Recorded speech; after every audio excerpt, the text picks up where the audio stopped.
What's up, boxing fans? Welcome to the Fightful Boxing podcast. Today is May 11th. I'm Carlos Toro, joined as always by the one, the only Stephen Muehlhausen. What you doing, Stephen? I feel special every time you say that, by the way. I feel very special now. What's going on, brother? But it's been a very hectic week, to say the least. Oh, yeah, absolutely. I mean, even just from all the boxing news, from the whole Triple G Canelo announcement fallout, to Joseph Parker, to whether or not Tyson Fury is going to box and get his suspension rescinded. That's going to be all those things we're going to talk about today. And as always, visit Fightful.com where we're going to be giving you tons of UFC, MMA, pro wrestling, boxing coverage, all the good stuff. And we're going to first start with, let's go start with Canelo Triple G, because we were talking about that a little bit at the start of the podcast. And it's what do you think? like... No, what you were saying? I was just going to say, take a look back on it. Now we're 5 days away from the fight. And what do you think of the aftermath? What do you think, just going back to the fight with Canelo and Chavez for a moment? Taking a look back on it, and we got the replay coming up on Saturday night on HBO. Is your thoughts on the fight changed at all, Carlos, or have they stayed the same? I'd say they pretty much stayed the same. I mean, I haven't really thought a whole lot about this fight, Canelo and Triple G.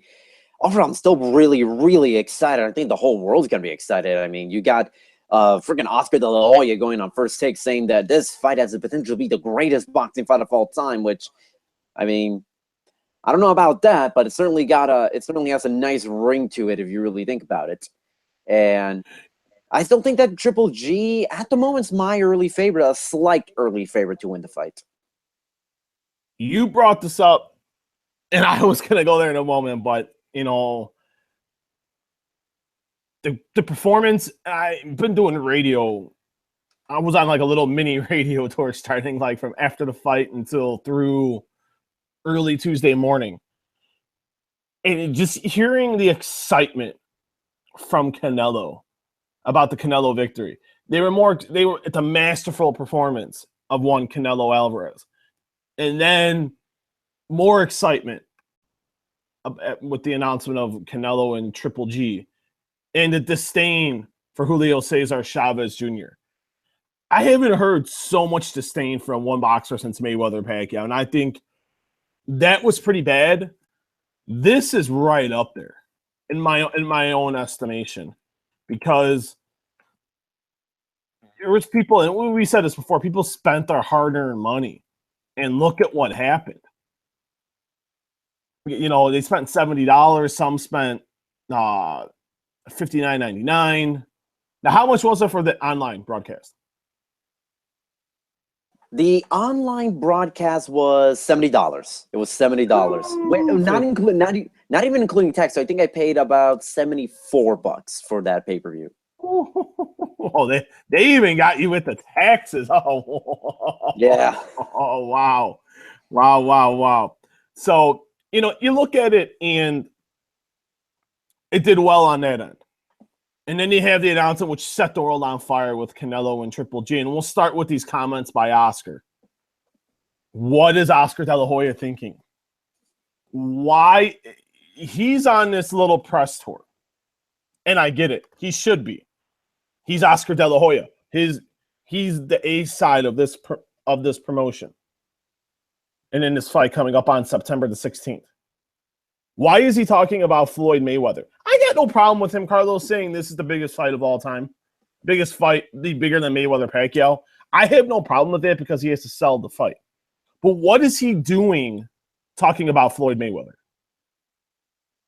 I don't know. I mean, I don't know if it's had anything to do with maybe sour grapes fun, the fight they have.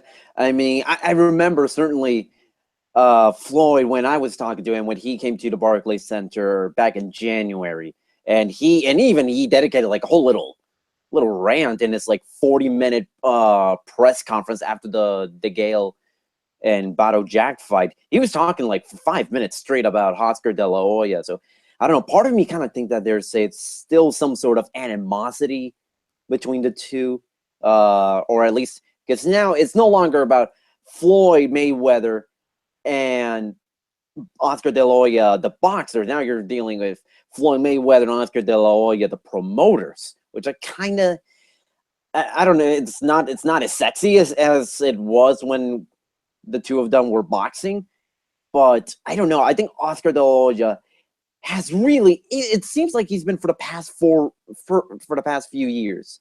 He's just been saying weird things after weird things, almost sort of self-sabotaging or just shooting himself in the foot.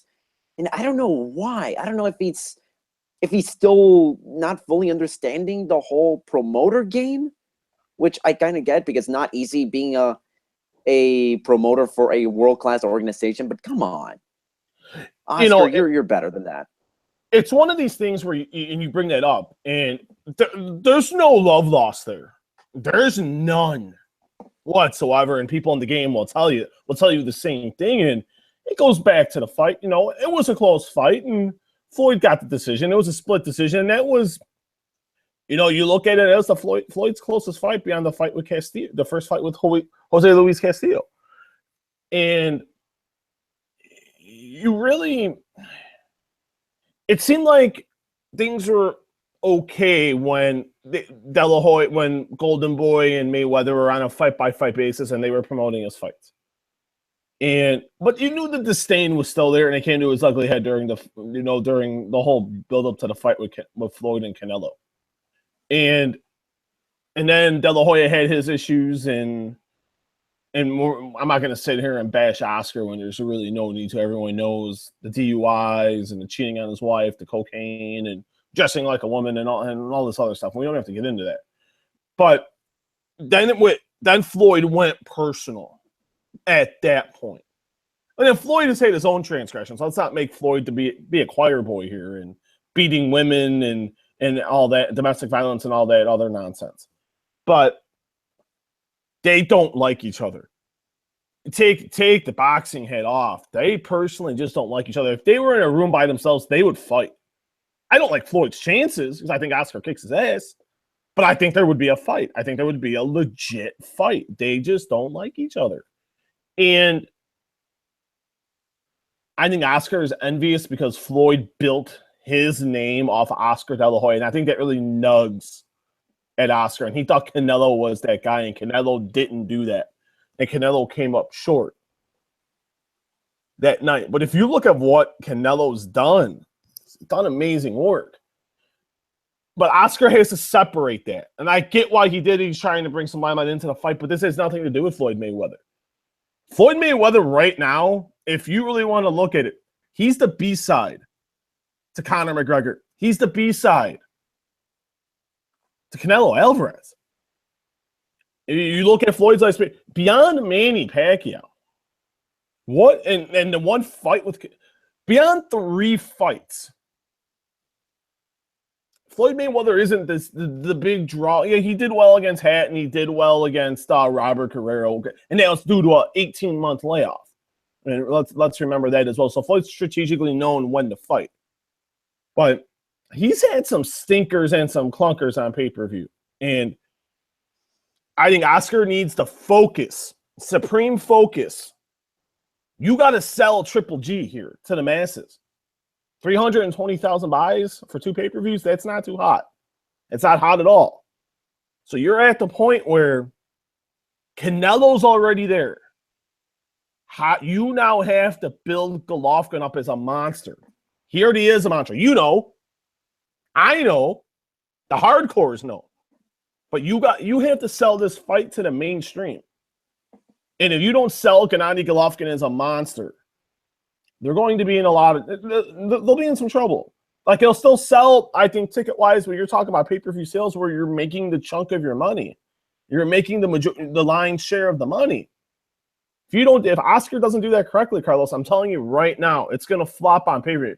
What should be an easy $1.5 million buy pay-per-view you can cut that in half or lower if all Oscar does is talk about Floyd Mayweather.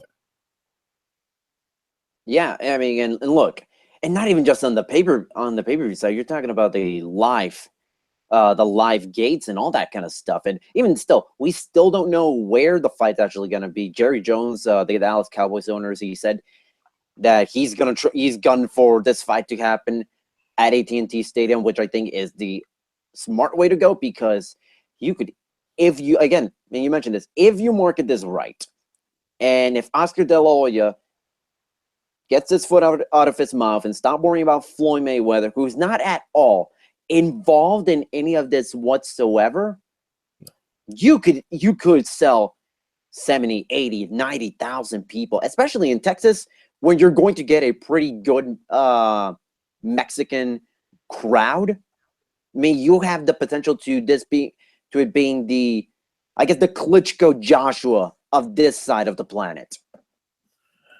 We talked about this.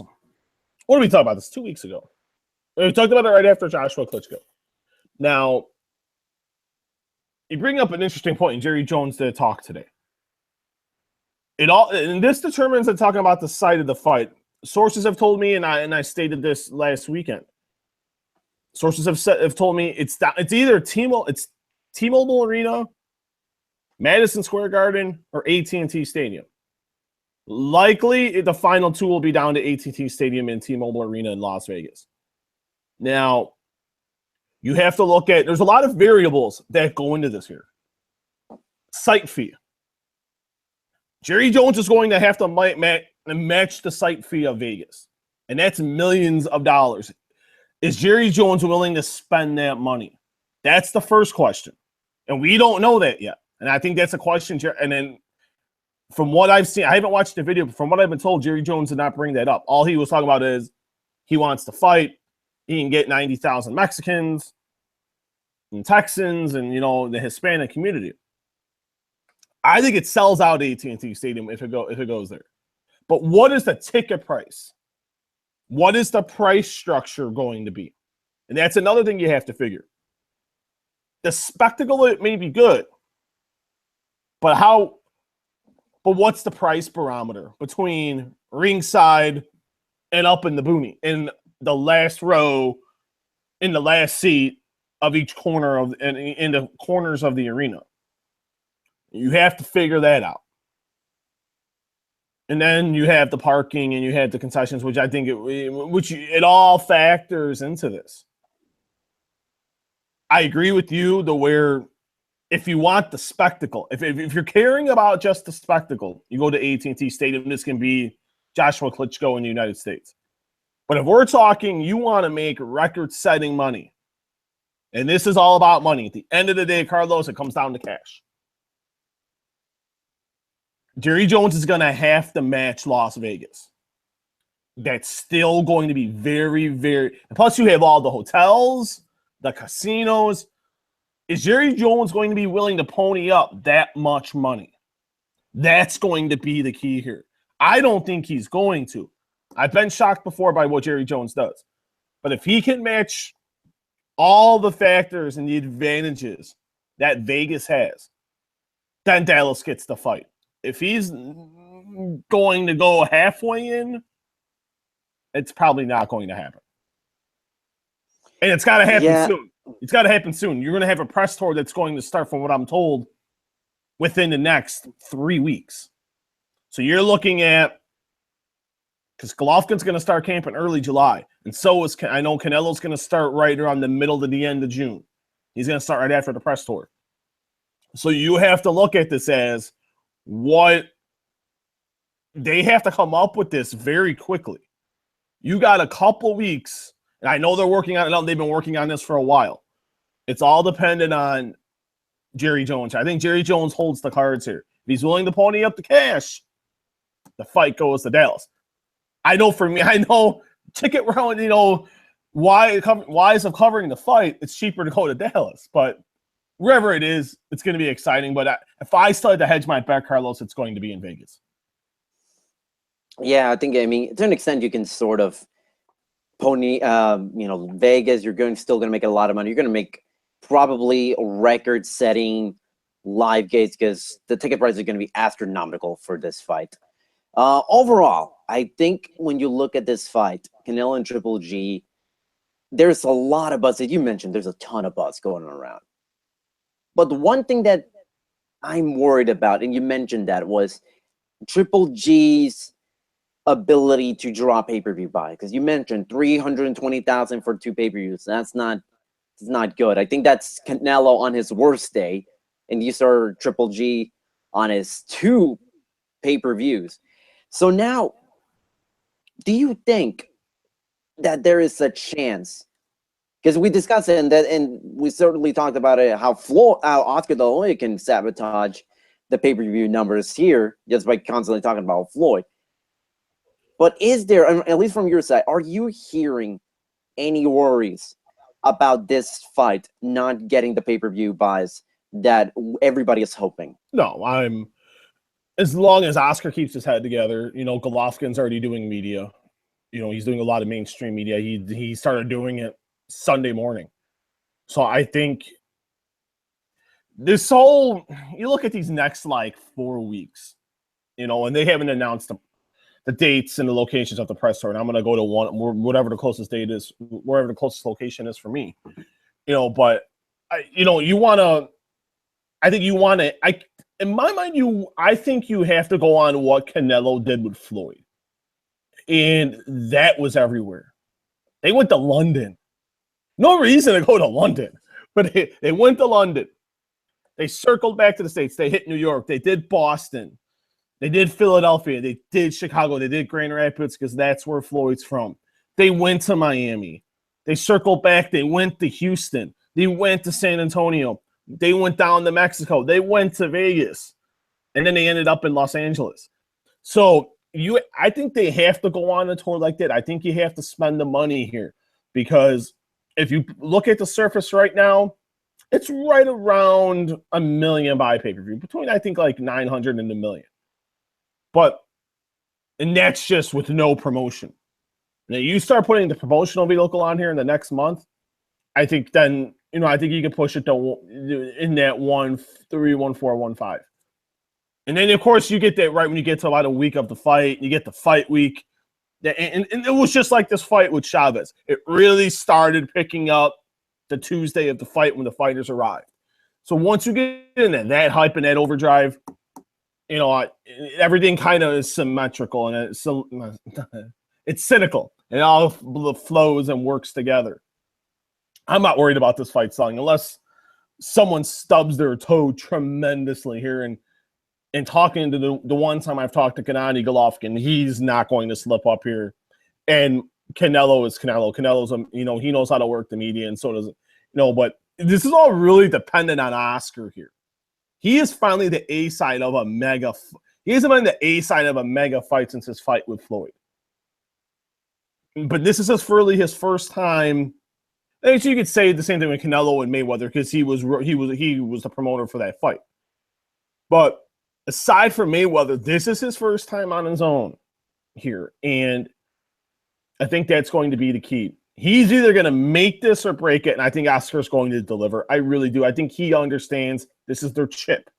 He only has one big golden goose, which a lot of promotions only have really one big giant goose, and that's Canelo. But right now, I think they're good.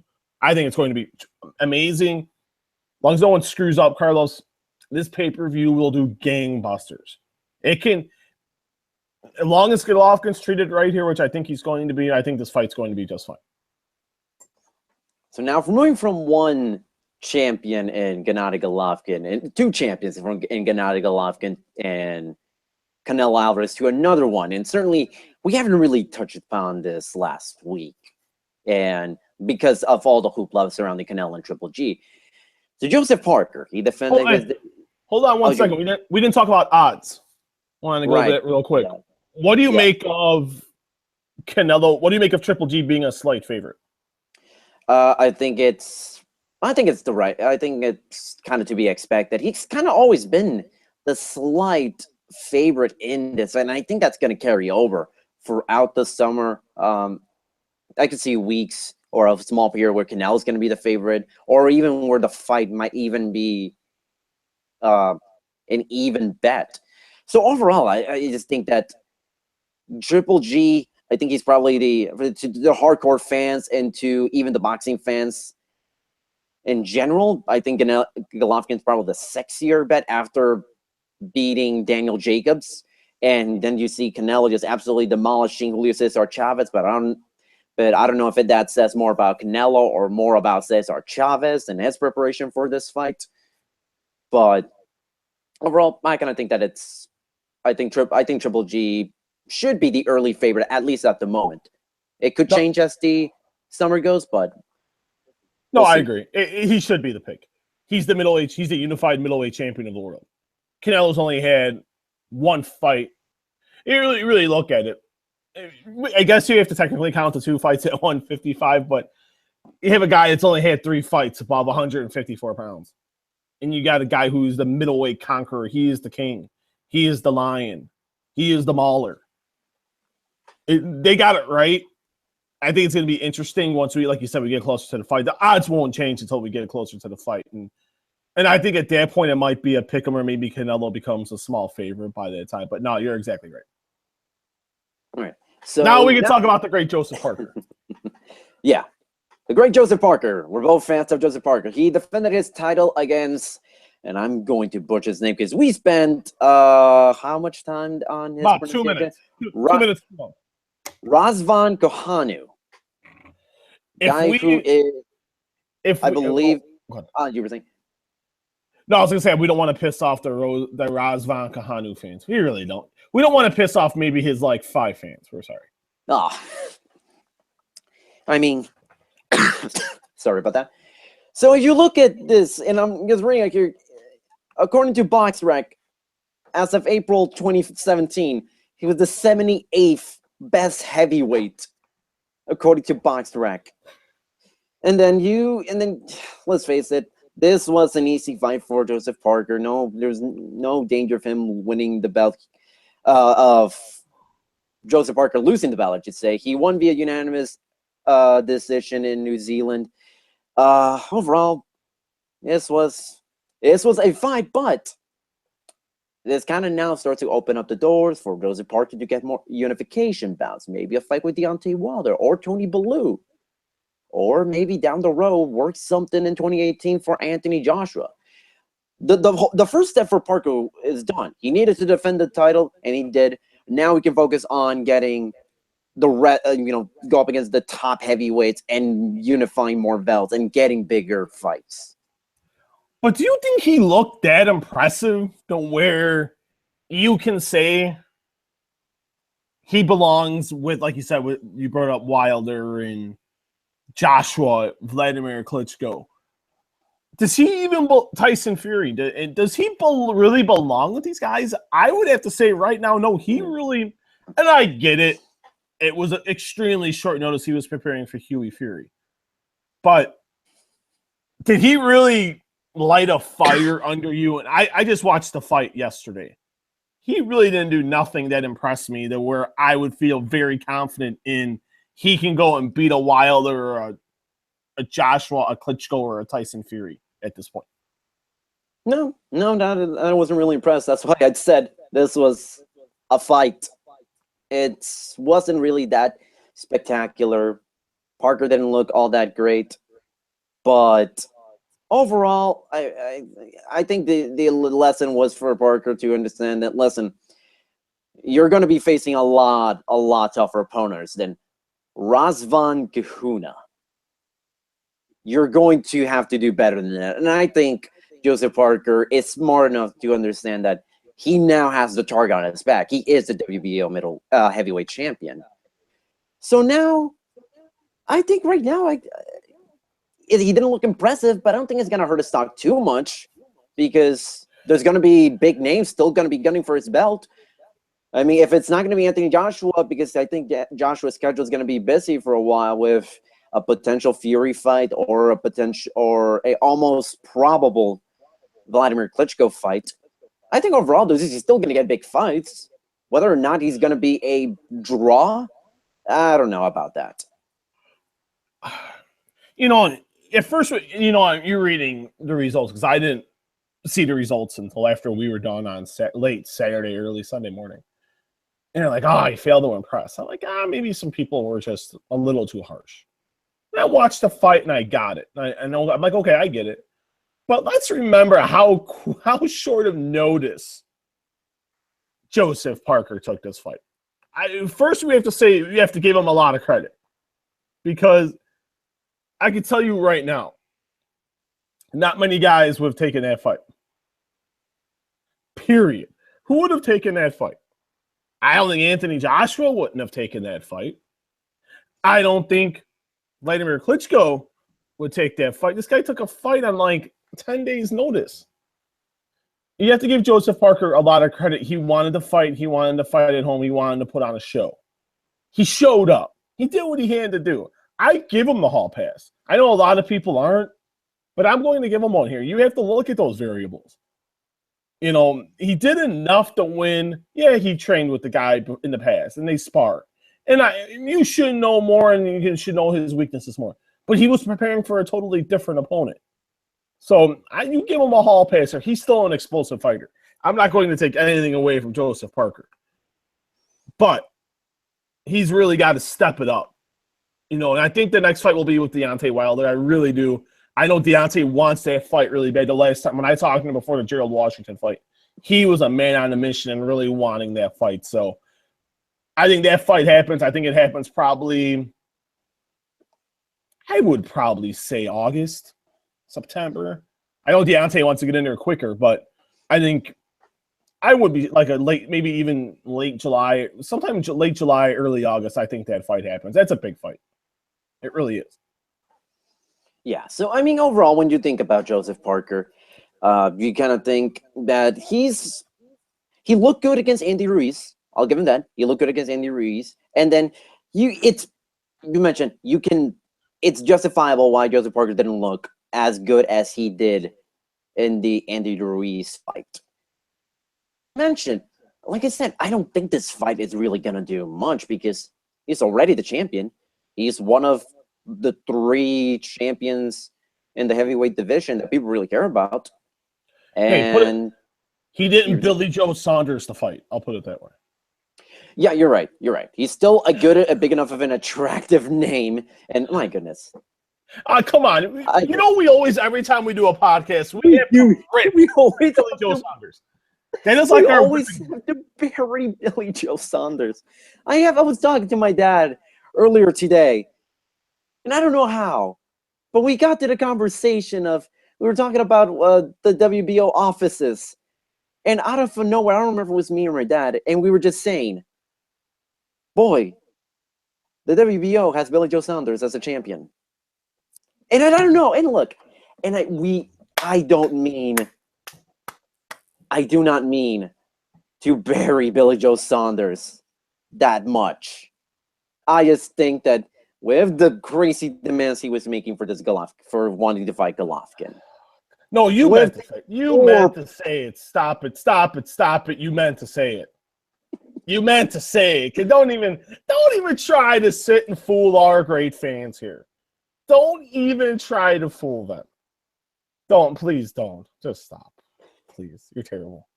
You're horrible right now.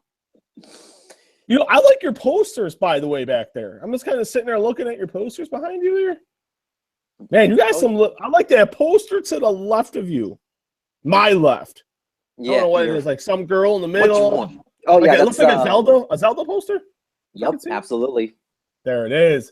Who knew you could be that cool? Who knew, ladies and gentlemen? Carlos Toro's cool. You and I have been doing this podcast for, what's it now, 6 weeks, and now you're starting to realize, oh, wow, this Carlos Toro get pretty cool. Not bad. I mean, well, you got your quirks. You're New Jersey. I'm jealous of your hat. You're a Billy Joe Saunders. You're a Billy Joe Saunders fan. And talking about other sports, by the way, what in the blue moon? How did the Spurs get blown out by 40? No, they lost by 39 without the Spurs having the second best player in basketball in Kawhi Leonard. Houston is absolutely terrible. The Rockets didn't deserve the win. That is terrible. No, Absolutely you terrible. meant to say the Rockets lost by 39. You said the Spurs lost by 39, or maybe I misheard you. No. No. The Rockets lost one. Yeah. The Spurs won 114-75. Really? Oh, man. Without Kawhi Leonard. That is absolutely terrible. The Oh, Rockets pulled a Billy Joe Saunders. They didn't yeah, show up, ladies and gentlemen. they did not. They did not. And just to sort of quickly give my 2 cents, I was watching the first half of that game, and I literally thought the Rockets are absolutely doing everything to not win this game whatsoever. You're at home, elimination game, no Kawhi Leonard, chip on your shoulder, and they absolutely did not show up. The fans didn't even show up. The fans didn't even show up at the start of the game. I saw that, like, it was a sea of red because the Rockets fans were wearing red, but I saw a ton of red empty seats at the start of the game. No, terrible. I was just kind of, before we came on, I was like scrolling Twitter, and man, James Harden got ripped into a new one. And your team's getting your ass handed to you. You have to step it up. You got to get a technical, start shoving some teammates, start getting them motivated. But it ridiculous. But back into Joseph Parker. But it looks like, though, like you said, it looks like it's going to, seeing some quotes from Klitschko's manager, Bruni Bonte, it looks like Klitschko's going to have a decision in the next couple weeks. And it seems like, from what I've been told, he's going to take the rematch. Kind of from what I've been told. And he seems like feels beyond a couple little mistakes and a couple little tweaks, he beats Anthony Joshua. So October, I keep hearing October, November is some dates I'm hearing right now. And I think it's smart. I think I would even maybe wait till November, and I would wait till November for this reason. You got to remember the hangover here from, you're from Golovkin and Canelo. I think and Eddie Hearn's a pretty smart guy, and the guys at Soderland, that represent Klitschko are very smart people, or KO2, whatever you want to call it. I think November, even you can maybe get away with late October. But if I'm smart, if I'm them, I would maybe go with early November, late November for this fight. I really would, just to kind of get that effect over with Triple G and Canelo, and who knows what's going to happen with Mayweather and McGregor too. So I think you kind of got to let some of this landscape play out here, and then I think they'll make a decision on the date for the fight. But Vladimir, I think, is going to take the rematch. I think it's a smart thing to do. Yeah, I've been hearing October as well. And listen, I think that's what they're almost dead set on. But you're right, Eddie Hearn is a smart enough promoter to think, okay, it's September 16, and it's only going to be less than a month for this Klitschko-Joshua rematch. The amount of press that Golovkin Canelo is going to get is humongous. It's going to probably overshadow Joshua Klitschko too. So I would do it like at the latest, like last weekend of October. That's the absolute latest I would go for. But I think November, like mid-November, is a pretty smart deal. And if you want, you can even push it to like late November, early December if you want, if you really want to capitalize on the marketing. But after all, I think this is going to be I think they'll still have it sometime in the fall, probably October. Maybe November, but I still think at the end of the day, I think they're going to be dead set on October because I'm hearing that month is going to be the fight. It's kind of where it seems like they're going, and it's one of these things to where you kind of have to see the landscape. And right now, September 16th is locked in. And you kind of got to figure what's Wilder and Parker. When are they going to fight? Well, I've been hearing Pacquiao, if he gets by Jeff Horn, he's going to fight in November. So you really have to kind of really look at the landscape here and kind of see how everything's going to shake out. If things fall the way they are, you're looking at a great June, a great July. August is uncertain yet, but you could look at a good September, October, November. You really can't hear, depending on how everything plays out, but right now, it's a good time to be a boxing fan. But no, a lot of these key divisions right now, I think, are up for grabs, and I'm very excited to see that. Now, by the way, so I was reading our some of the comments our lovely fans have been putting out here so far on the podcast. C Phoenix said several minutes ago, about 15 minutes ago, about Razvan Kohanu. He was asking, does he have 5 fans? Well, first, C Phoenix. Was it C what? C2 Phoenix? C Phoenix. C Phoenix. You know what, man? I appreciate you, my friend. I appreciate you very much. And if he has 5, my friend, I am surprised. I will leave it at that. Listen, I leave it at that. You cannot argue with his impressive 16-3 record. Before Parker, he beat Ji Yu Wu to win the vacant WBO China Zone Heavyweight title. Oh, well, I've never even heard of that title. Where did they come up with that title from? I don't know, but if you look at his last 4 fights, he has been all over. He has fought in New Zealand, then China, then Mexico, and then in Las Vegas. You can call him a world traveler. You can call him like the Christopher Columbus of boxing. Just a world freaking traveler there. I think that's awesome. He's not conquering anything at all. Maybe the China Zone Heavyweight title, whatever the hell that means. Well, at least he hasn't ate as many Twinkies and snorted as much Coke as Tyson Fury. That, you know what? He has that. He has that advantage over Tyson Fury. And so Tyson Fury is now wanting to get his suspension done, over, finito. I don't think it's going to happen. He went, I believe, on Monday to the British anti-doping agency, saying, "Listen, I had some bad meat. Can I fight again?" I don't know. It's the fact that he thinks he can get away with that excuse, which has been thrown around a million times. In some cases, it was true, but it's probably the most cop-out excuse after, oh, I don't know what I was taking. I was taking over-the-counter drugs. Really, like, that's his excuse? Oh, I ate some bad meat. I've been starting to see that excuse, and it's actually ended up being valid in some of these cases where the meat has been contaminated. But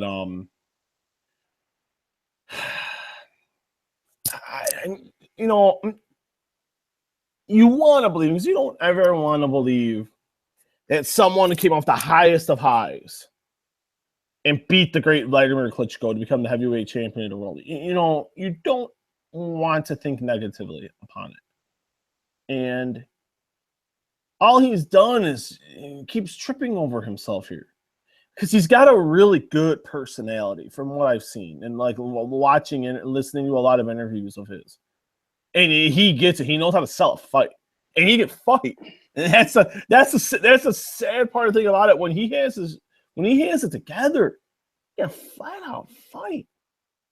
And but then when he's telling the UK anti-doping agency that he's never taken a drug in his life, and then you're saying that they're messing with you and you've been drug tested 50 to 60 times, 3 times a week, and everything's come up negative. It's like,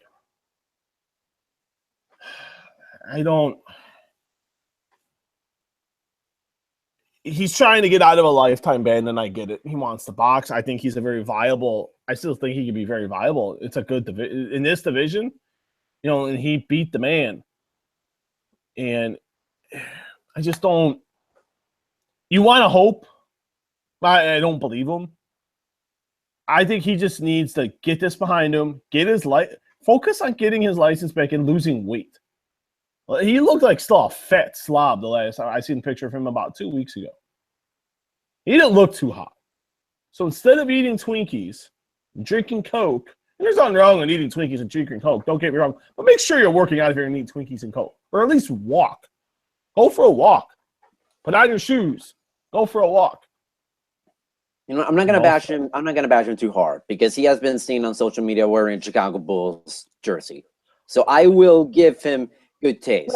But that is about as you can't. I can't vouch for this guy. Don't you want to? You really do, Carlos. But how can you vouch for someone who's pissing their life away? Oh no, I am just simply complimenting his excellent choice in NBA teams. That's about it. No, you're about to see the wrath of the bull right here, right now.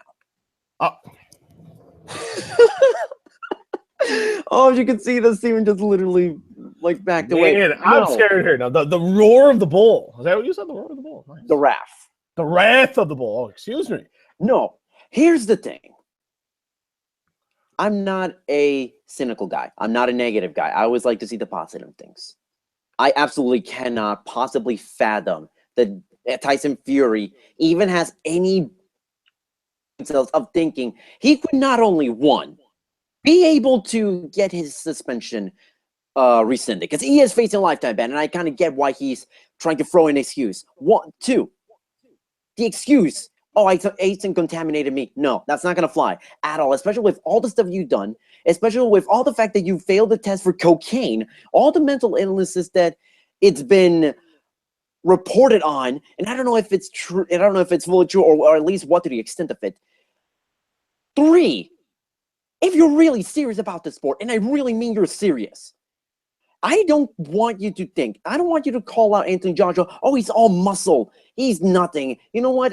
When I sparred with him 6 years ago, he nicked me because I was out of shape. You think you were out of shape 6 years ago? You're 350 pounds. I'm not kidding. It's been reported 25 stones. That's 350 pounds in American weight. Dang, that's a lot of weight. That's a lot of blubber. A lot of seriously. I just saw a picture of him wearing the Bulls jersey. You have to look very hardly, but you can see it is the complete opposite of an hourglass shape. And if you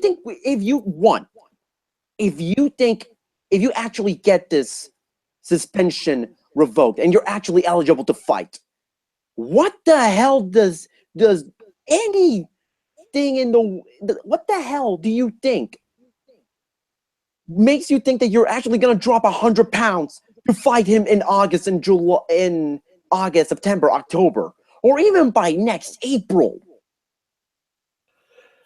No way in hell are you actually going to have that. He wants to fight July 8th. He wants to fight on the same card as Billy Joe Saunders on July 8th. Sure, in an exhibition fight against Butterbean, sure, why not?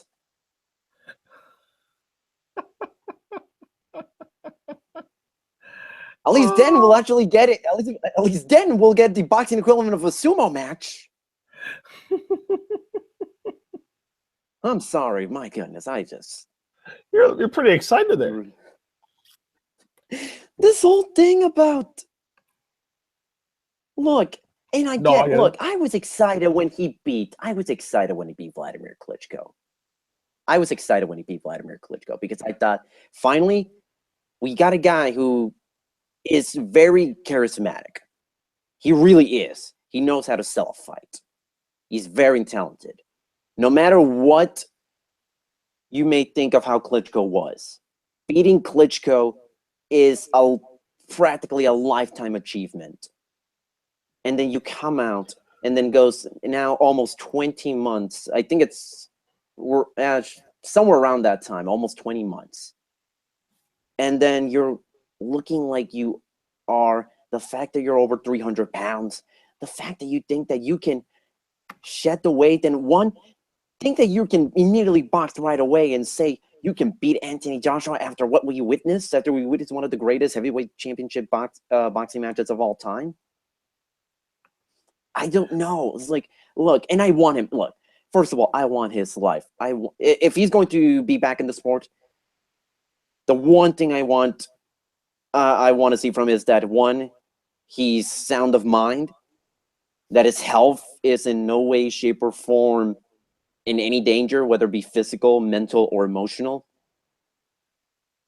Because listen, Tyson Fury is a heck of a fighter. he is a much needed name for this heavyweight division, because the heavyweight division has not looked this good in so long. And to be honest, and I'll give Fury this, he was the catalyst for making that change happen. Because since he beat Klitschko, then we started paying attention to Anthony Joshua. We started paying attention to Joseph Parker. We started paying attention to Deontay Wilder more, and even some of the other guys like Tony Bellew and King Kong Ortiz. All of those, everybody started appreciating this division. Klitschko was out of that top of the hill, and it started with Tyson Fury. And just to see how he is right now, it's sad. I'm pissed, and I don't mean to hate on him, because I am a fan of Tyson Fury. But I just want Tyson Fury to get his life together. If he's able to convince the UK anti-doping agency that he really didn't take any banned substances knowingly, and it was because it contaminated me, which is it. It's been a valid excuse in certain cases. I'm not going to knock it because a lot of people have been using it. It's been shown that it could happen. It just pisses me off that so many people are now immediately going to go I just ate some bad meat route whenever they fail a drug test. It's just sad. No, I get your frustration and valid points, and I think that they're all valid. And you want to root for someone who brings change, in a positive light. And maybe I'm very naive in the sense, and I had this conversation with a group of people earlier today, that it's hard. I'm not a big fan of cheaters. I'm not a fan of guys who have taken PEDs. There's not a place in combat sports for PEDs. He cheated. Plain and simple. He cheated. And I don't care. Well, we can make up whatever excuse we want. At the end of the day, he failed the drug test and he cheated. He's a flat out cheater. I'm not even a fan of when guys do marijuana, and that's a whole different conversation. Or cocaine, or or whatever recreational drug you want to partake in, or PEDs. I'm not a fan of it in general. It doesn't have a place in sports. When you are excellent in your craft and you reach the mountaintop, becoming the heavyweight champion in the world in boxing means you are the king of boxing. That's how it used to be. And Tyson Fury pissed it away. I don't feel bad for him. I don't at all. If he never fights again, it's on him. It's not on the UK anti-doping board. It isn't on WADA. VADA. It's not their fault. It's not anyone's fault in the UK. At the end of the day, it's Tyson Fury's fault. I wouldn't even let him fight again. If they ban him, so be it. Is he good for boxing? Sure. That's a valid argument. You really can. He's got a great personality, and like you said, he can fight. But if he doesn't come back and they ban him, Carlos, it doesn't bother me in the slightest because he cheated. He is a cheater. Plain and simple. He's got that scarlet letter on him the rest of his career. He can go on and win multiple heavyweight world titles. He can go knock out Anthony. He can knock out Joshua and Parker and Klitschko. He can knock them out, or Tony Bellew, David Haye, whoever. Deontay Wilder. Go ahead. Doesn't mean nothing. He cheated. Who says he's not cheating at that point? Once a cheater, always a cheater when it comes to guys doing PEDs in combat in any sport. So he wants to fight for his career. I get it. He wants to make more money. He's going to eat his career away anyway, the way he's going. So he's got a decision to make. Just fess up. Say you did it. Get it done and over with. We're in a society, and you know this, especially in sports. We love the athlete. Everyone loves to come back, and we're all about second chances in this country and in the world. Just admit you did it. You screwed up. Move on, get your license, go do what you got to do, and go fight or eat Twinkies or whatever you like. Eat bonbons, whatever you like to do. So that is my take on that, and it's just infuriating. It's very, very sad and pathetic. Now, the question remains, because we still don't know what the decision is going to be. At least the fact that as far as I'm aware. Do you think that they'll actually when I mean they, I mean the UK anti-doping agency. Do you think that they will ultimately give the pass on Tyson Fury and allow him to continue? They like money, right? Yeah. Look at the money he generated for the Klitschko fight. It was in Germany. Look at the money he generated. Look at what the arena. I forget where they were. It's off the tip of my fingers. Tip of my mouth. I can't remember where. Esprit Arena sold it out. The rematch when they were supposed to. He was supposed to rematch Klitschko. You can sell tickets. They'll bring him back. I'm not that. It would shock me if they banned him for life, which can be done, but too much fun. Too much in terms of the financial pocketbook. And once again, it comes back to money. And as sad as it is, and it's a pathetic excuse. He'll fight again. He'll fight there. I don't see it being an issue. Yeah, I mean, I think it's crazy to think that he'll actually fight on that Billy Joe Saunders card. I think it's ridiculous to think that he'll actually not only get reinstated, but also fight in the summer. I think that's crazy talk. It's a lot of weight. It's a lot of weight to lose. He has been seen working out with Billy Joe Saunders recently, so at least showing that he's wanting to not only shed the weight, get back into fighting shape. I think he's going to. If there's any hope that Fury and Joshua actually happens, it's going to take next April at the earliest, because I believe Eddie Hearn does have Wembley reserved for next April. That is a report. It's not confirmed. That's from the words of Tyson Fury. So I know. That's true. I've reached out to Eddie Hearn. I haven't gotten a comment yet back from Eddie, but I did send an inquiry right after that, and I haven't heard nothing yet. But that is just a report. It's not been validated whatsoever. So that's just coming out of the mouth of Tyson Fury. So, but we will see. I don't think he makes it to July 8th. I think if you give himself some more time, if you're weighing that, if he gets reinstated, let's do that in parentheses.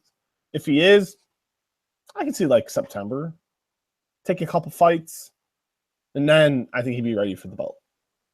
Make him earn it a little bit, and then instead give him one fight and he fights for the title. He's got to fight at least twice to get that opportunity, in my mind. Just kind of reading some of our more comments from our lovely fans here at Fightful. C Phoenix says MMA world is full of juice heads. Then again, so it's just about every sport. Not saying it's right by any means, but that's the landscape nowadays. I mean, look at cycling. He's not wrong. He's not wrong. Cycling's even cleaned up. I'm not going to get into an anti-doping conversation, but cycling's really cleaned up. MMA's really started to clean up. Is it perfect? No. But cycling's gotten a lot better, and MMA is really getting on its way. Is really on their way, I think. Sammy Ole, and I kind of laughed at this. I want to see Tyson Fury versus John Jones. Winner gets a kilo of cocaine. Hey, what was his name? Sammy Ole. Sammy Ole. A fightful faithful. He sounds like a Sami Zayn fan. Ole, ole. I kind of had that in man. I'm going to see. I don't see Sami Zayn. I don't see Sami Zayn on his profile, but I can imagine he probably took some inspiration from that. Who can a bail for a kilo of coke? Oh, I can see. Who can snort it the quickest, brother? I'm going with the draw, brother. Ole. That's how people think I am on cocaine. But no, not even close, man. I'm going with a draw. Oh, come on, that's a cop out. A draw, and there's gonna be a line of coke, and they're both gonna look at it, and they're gonna split it in half. That last tiny bit of the kilo, they're gonna snort it together, and the winner will be neither guy. They will both be winners. The winners are the eyes of the drug lords. I just really crossed the line, and I love it. Bring it on, gents. Bring it in, man. If this does not make it to the Fightful Awards as one of the nominees for Best Podcast Moments, I don't know what we could possibly do. We just spent 4 minutes talking about a hypothetical fight between John Jones and Tyson Fury, with the prize being a kilo of cocaine. Hey, they're not going to fight. They're just gonna split. They're gonna cut the bag and go to town, man. That's what they're gonna do. That's what they will do. And then they're gonna be like Ryback.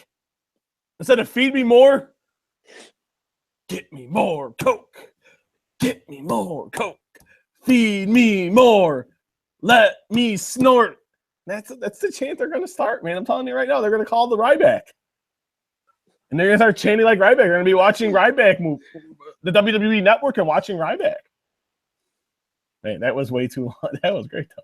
But no, we got any more questions? Buy our Fightful shirts. Any more questions before we bounce for the week? Let me check. Comments? Concerns? Just people loving the past 5 minutes. Pretty much. Tell them thank you. We appreciate you. But no, a very low-key weekend. There's no boxing this weekend. The limelight goes on in the mixed martial arts with UFC 211. And next week, though, it's a stacked week. You got Terrence Crawford returning against Felix Diaz from Madison Square Garden. You got Gary Russell Jr. returning. You got, which I think is really cool, and we'll talk about next week, his two brothers. You got three brothers fighting on the same card. I think that's awesome. And I've talked to all three brothers, so I'm really looking for. Why the heck are you muting me, Toro? No, I didn't mean to mute you. I'm trying to cough.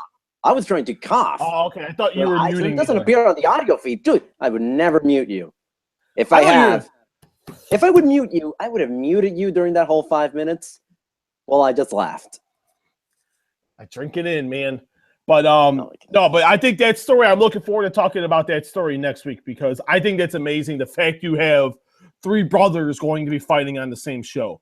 And then you have the Terrence Crawford fight with Felix Diaz, which I think is also going to be a great fight. So next week is an exciting week for boxing. This week it's the MMA realm, but no, we get a little reprieve this week. It's been a busy 3 weeks, so it's definitely a much needed 1 week siesta, and we get right back on the grind next week. We got a couple big HBO and Showtime going at it next week. So I always get a kick when HBO and Showtime put on cards, on very good cards, on the same weekend, same day, at the same time, and you split the viewer, which makes absolutely no sense, and I'm not a very big fan of, but we'll get into that next week. Visit Fightful.com for the latest in MMA, pro wrestling, and boxing news. As always, Carlos Toro, Steven Muehlhausen, leave a comment. Wait, we got to tell the fans where to go. Go to I was getting there. Oh, my bad. Go ahead. Run the shit, man. I'm sorry. I was getting a little frog. You were killing my mood. I feel like I am on coke, and I'm not. I had like 2 cups of coffee because I got a lot of work to do tonight. Maybe I should put you into that fight, the hypothetical fight. The credibility of this podcast just went down a lot, but its fun factor just rose up by 1 million. You know what? I've never done drugs. If I've drank alcohol, that is technically a drug. Okay. Technically a drug. But I've never done any of the smoking or the snorting or the needles, or I'm not even a fan of needles when they take blood from me at the doctor's office. Why am I gonna sit there and do that? But no. Where was I going? You just got me all like into a tizzy.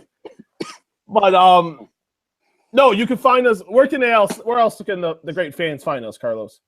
Well, you can first find this podcast on iTunes, Stitcher, on Fightful.com, YouTube, all the other platforms that the Fightful Boxing podcast at, because I do not remember all of them off the top of my head. At least I listen to most of them right now. You can check out the other Fightful podcast with, you have the post Raw and post SmackDown podcast with Sean Ross Sapp, Alex Pulowski, Jeff Hawkins, Anna Bauer, the Listen Your Boy podcast between Sean Ross Sapp and Jimmy Van, the MMA podcast between Sean Ross Sapp and Showdown Joe. And yeah, you can find us on iTunes, Stitcher, Fightful.com. Visit Fightful.com. Leave us a thumbs up. Leave a comment. Give us a good review. It really helps us out a lot. And you can find Steven Muehlhausen on Twitter at S Muehlhausen MMA, SMUEHLHAUSEN MMA. Where can the great fans find you on Twitter, sir? You can find me at Carlos Toro 360 on Twitter. And I wasn't going to try to tell your Twitter handle because you do it so well. You do it so well. It might as well be a jingle. You know what? I should write a jingle on it. But before we go, we do want to thank you guys for last week. What a week. Last 2 weeks have been gangbusters. So we want to thank each and every one of you who has watched and taken the time to watch and to listen on iTunes and Stitcher and all the other platforms you can listen to podcasts on and watch the video on YouTube. So we sincerely mean it. Thank you so much. We love the support. Continue. Tell your friends, tell your neighbors, tell anyone and everyone. But make sure you guys do that. Don't give us great ratings, and we will give you more podcasts. I promise. And as always, Carlos Toro, Steven Muehlhausen for the Fightful Boxing Podcast, signing out.